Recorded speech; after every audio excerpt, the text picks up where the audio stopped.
ભગવાન મહાદેવ એ કૈલાસમાંથી એ રામના દર્શન કરવા માટે, પ્રભુના દર્શન કરવા માટે અયોધ્યામાં આવે છે. કાગભૂષણજી સાથે છે. માં ભવાનીને ભગવાન ભૂતનાથ વાત કરે છે, દેવી એ અયોધ્યામાં એટલો આનંદ હતો કે લોકોને ખબર પણ નથી કે રાત છે કે દિવસ છે. બસ મુખમાંથી એક જ શબ્દ નીકળે, અવધ મેં આનંદ ભયો, જય બોલો રઘુનાથ. અમે બહુ પ્રયાસ કર્યા દેવી, પણ અમને ધક્કો મારી અને સરયુના કિનારે પાછા મૂકી જાય કે તમે અજાણા લોકો તમારી નજરનું શું ભરોસો. દેવીને હું કેમ કહું કે હું કૈલાસથી મહાદેવ આવ્યો. માટે દેવી પછી અમે એ બ્રાહ્મણનું રૂપ લીધું, જ્યોતિષી બન્યા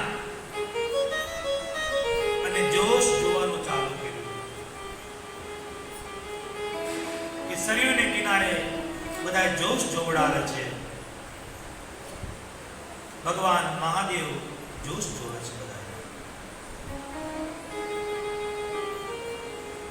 ભગવાન મહાદેવે પ્રાર્થના કરી કે પ્રભુ હવે તમે જ કંઈક કરો તો મને દર્શન થાય.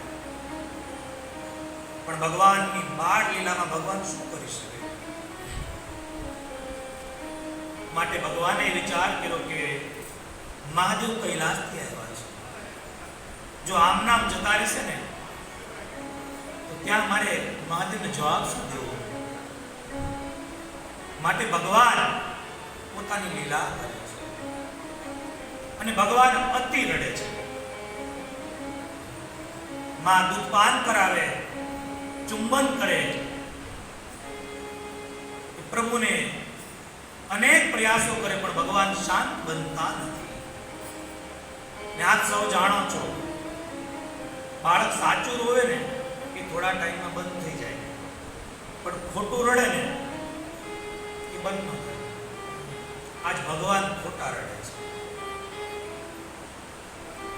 બહુ રડે છે. માં કૌશલ્યા રડી પડ્યા કે મારો લાલો એટલો બધો રડે. અને એ પ્રયત્નો કર્યા. એમાં એક દાસી આવી માં કૌશલ્યાને કહે, માં અયોધ્યામાં કેટલા લોકો દર્શન કરવા આવે, આમાં કોની નજરનો શું ભરોસો? મને એમ લાગે કે આ લાલાને કોઈની નજર લાગી છે. માં કૌશલ્યા કે મને એવું જ લાગે છે, નકર લાલો એટલો રડતો નથી કોઈ દિવસ. પછી તો નજરના જે કરવું પડે બધું કર્યું. આપ સૌ જાણો છો નજરમાં કેટલી વસ્તુ હોય, ખબર છે ને બેનોને? નજર ઉતારો એમાં કેટલી વસ્તુ જોઈએ.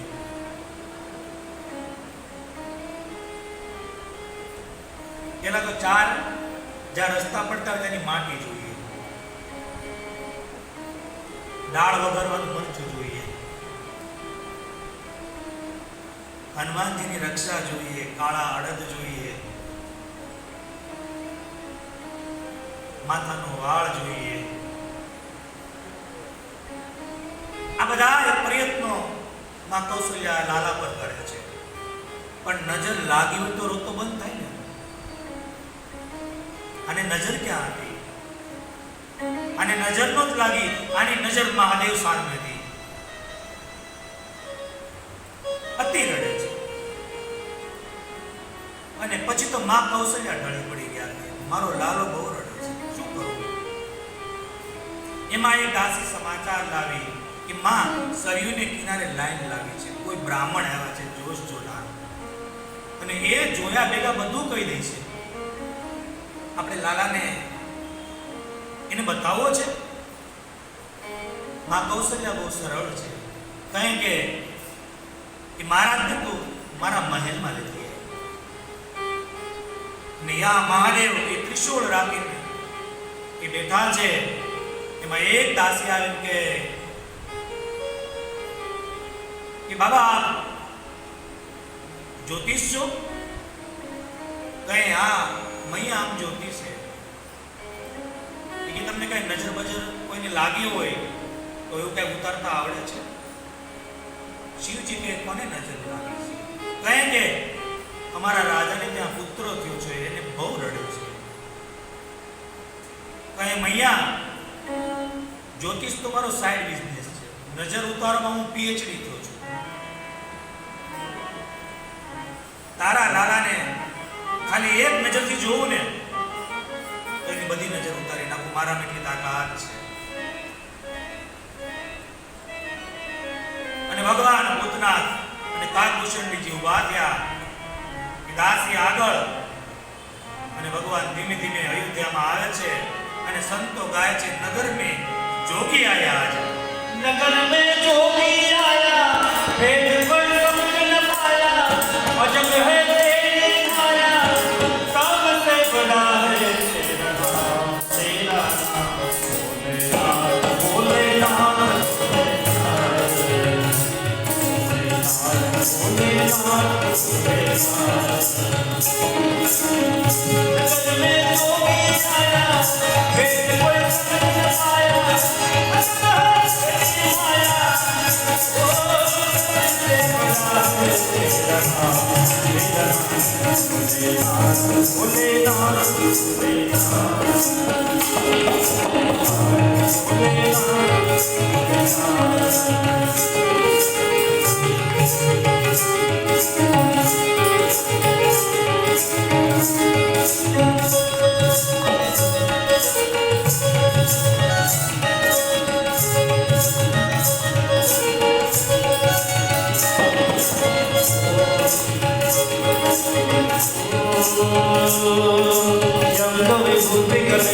माला शेष नाग लिपटाए, नाम तिलके बाल चंद्रमा घर घर लखट गायो। अंग विभूति गले रुद्रमाला शेष नाग लिपटाए, नाम तिलके बाल चंद्रमा घर घर लखट गायो। नगर में जोगी आया, भेद पर समझ न पाया, अजब है तेरी माया, सबसे बड़ा है तेरा नाम, तेरा भोलेनाथ, भोलेनाथ, भोलेनाथ, भोलेनाथ।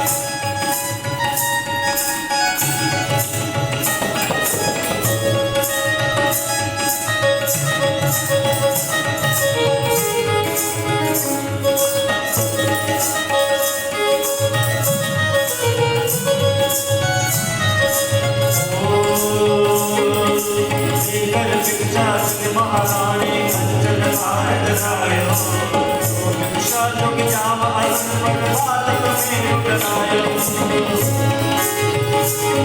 लेकर भिक्षा जनन रानी कंचन भारत सायो, भिक्षा जोग जाम आसन पर बालक में उतरायो।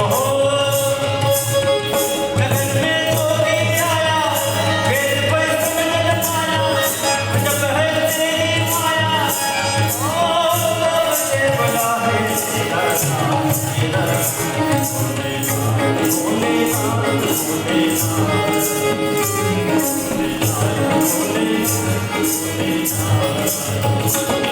ये जोगी आया नगर में, माला जोगी आया,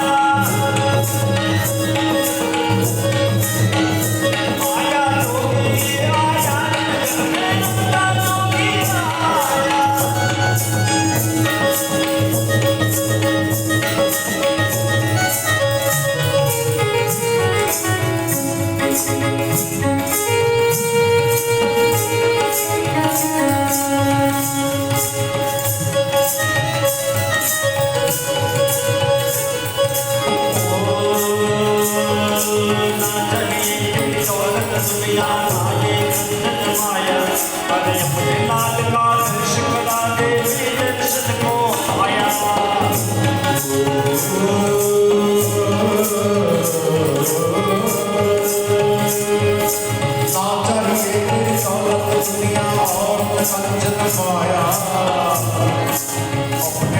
का दर्शन करा दे मैं दर्शन को आया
ભગવાન મહાદેવ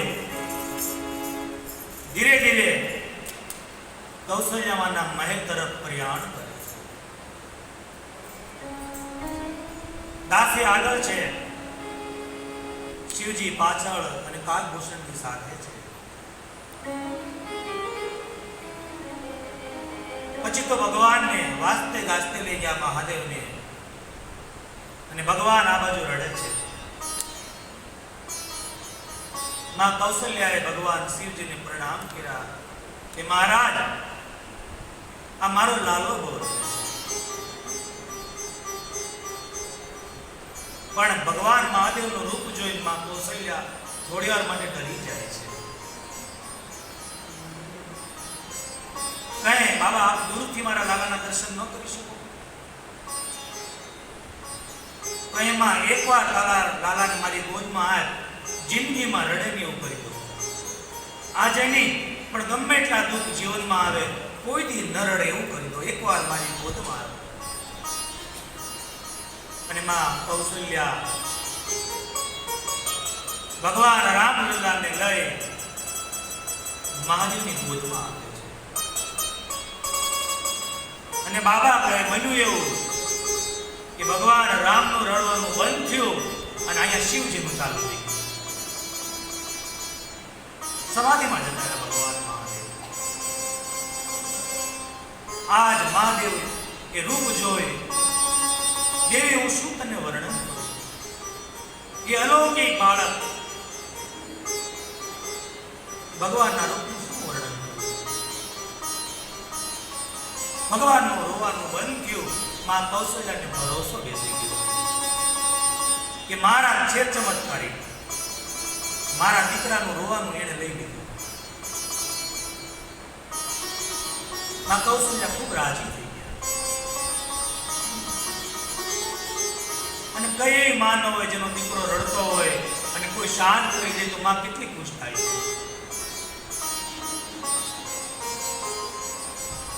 વિશ્વાસ બેસી ગયો અને કહે બાબા આપ જો અહીંયા સુધી આવ્યા હો તો મારા લાલાના જોશ જોઈ આપો ને. અને આજ ભગવાન ભૂતનાથ મહાદેવ પ્રભુ રામના જોશ જોવે છે કે માં આ તારા લાલાના અનેક નામ થશે. આની ઠેર ઠેર કથાઓ થશે. તારા લાલાના ઠેર ઠેર મંદિરો બંધાશે. માં તારા લાલાના નામ લેવાથી માણસ ધન્ય બની જાય. ત્યાં ભગવાન પગ ઊંચો કરે છે અને ભગવાન શિવજી એ પગ હાથમાં લઈને કે માં આ તારા પગ તારા દીકરાના પગની રેખા જોતા એવું લાગે છે કે તારા દીકરાની યાત્રા બહુ કરવી પડશે, એને ચાલવું બહુ પડશે. માં રાજી થઈ છે. પછી કે પ્રભુ આપ જોની મારા લાલાની રેખામાં એ મોટો થયા પછી રાજ્યાભિષેક છે કે નહીં? અને શિવજી હું જાણા. છતાંય માએ પૂછ્યું એટલે ભગવાન કહેવાના પ્રયત્ન કરે છે. ત્યાં ભગવાન રામ લલ્લાલે કે નાના નાના હાથથી ભગવાનની દાઢી પકડવા લાગ્યા. પ્રભુ બસ કરી જાઓ. આગળ કેશવની માને કે રામને વનવાસ મળશે.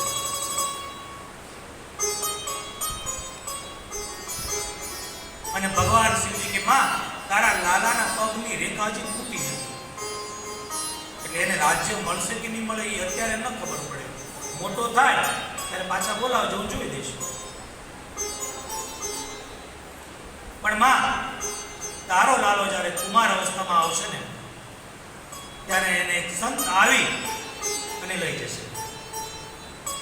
માં કૌશલ્યા રડી પડ્યા કે મારા દક્ષિણા ઓછી થતી હોય તો વધારે માંગો, આવા જોશ ન જોવો. કહે પણ માં આના ભાગ્યમાં લખવું જ એવું છે. માં રડવા પડે દશરથજી આવી જાય. પણ માં મારી વાત તો સાંભળતું. શું તારા લાલો કુમાર અવસ્થામાં આવશે એને કોઈ સંત આવી અને લઈ જશે, પણ માં એ તારો દીકરો પાછો ફરશે ને તો સંસારમાં જેનો જોટો નહીં હોય એ મહાન રાજકુમારીને પરણીને લાવશે.